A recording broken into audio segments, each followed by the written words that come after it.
fazer o Teatro Recreio. E todo dia tinha um cara que assistia a peça. E eu ficava olhando aí, eu perguntei, por que... Será que ele tem alguma namorada? Porque, na minha peça tinha, acho que 60 mulheres. Era mulher que entrava de biquíni, mas que entrava sem nada e tal. Teatro e revista, né? Aí o cara falou, não, esse é um dos diretores lá da Tupi.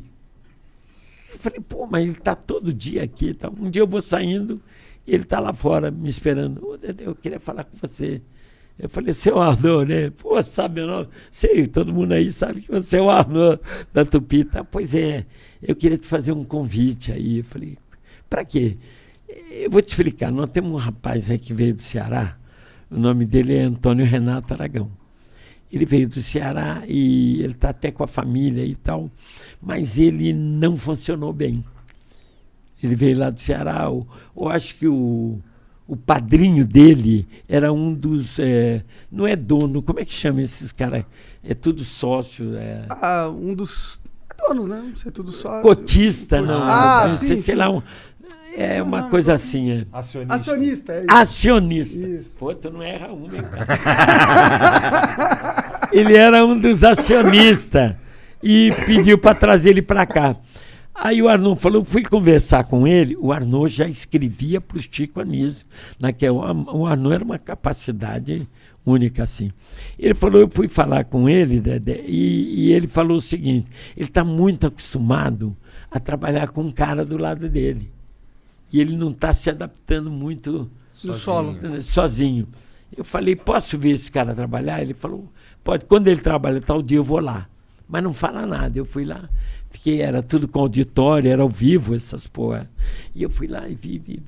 Falei, Arnaud, esse cara não é ruim não, cara. Ele está fazendo coisa errada. Como coisa errada? Botaram o cara para dançar, cantar. Não é a praia dele, não. Eu estou te dizendo com um olhar de palhaço de circo. Mas ele é engraçado, cara. Ele tem uns trejeitos, umas coisas muito engraçadas. Ele falou, o negócio é o seguinte, quero ver se você topa fazer uma dupla com ele. Eu falei, eu não queria fazer mais televisão e tal. Ele falou, eu falei, leva ele na minha casa. Levou ele na minha casa. Eu morava ali em Ipanema na época. E ele chegou lá, me apresentou. Eu falei, muito prazer, Dedé. Ele falou, muito prazer, Didi. Pronto, ferrou. Ele já era Didi. Ele já era Didi no Ceará. Caralho. Desde pequeno no Ceará ele já era o Didi. Aí a gente deu risada com essa situação. E ele te trouxe os textos aqui. Eu falei, deixa eu dar uma olhada. Aí peguei o texto. Falei, cara, quem escreve isso aqui?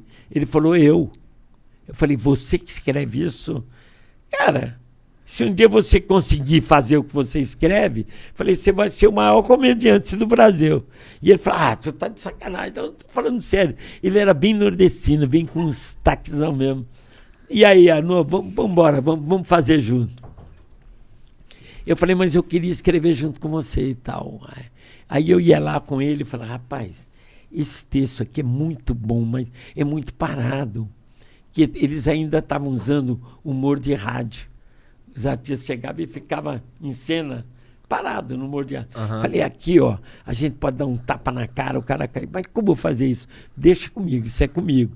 Aí explicava, falei, assim que dá o tapa, você rola assim. Não cai assim que você se machuca. Peraí, você tem que calçar com a mão. E fui dando essas dicas. Rapaz, fizemos o primeiro quadro, foi um estouro. O primeiro quadro que nós fizemos... Era um nome, um programa? A TV era um Tupi. Onde? Chamava Aiurco o programa. Aí fizemos o primeiro, foi uma porrada.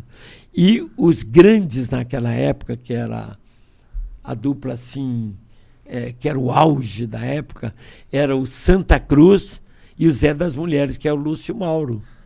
O Lúcio Mauro... O Zé Bonitinho, não? Não, o Lúcio Mauro. Desculpa. O Lúcio Mauro é que fazia Ofélia...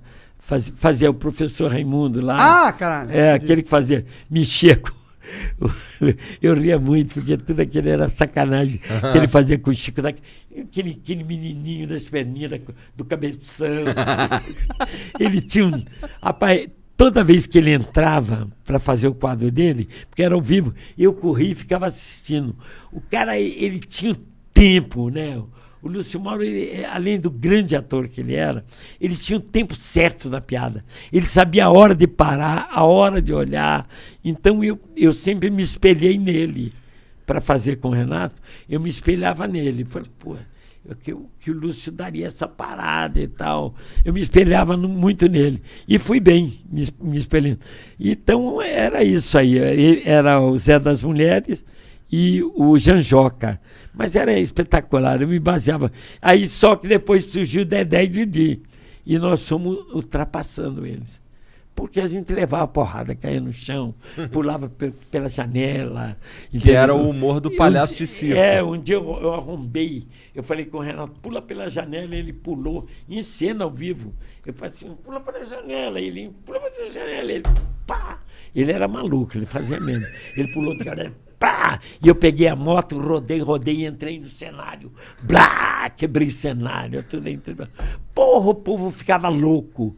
Eles se levantavam, era o único comediante que eles levantavam para aplaudir e a plateia gritava. Aí no outro domingo a gente entrava, a plateia... Êêê! Aí começamos a pegar. A única coisa ruim foi que no dia de receber eles descontaram no meu salário do Renato Cenário, né?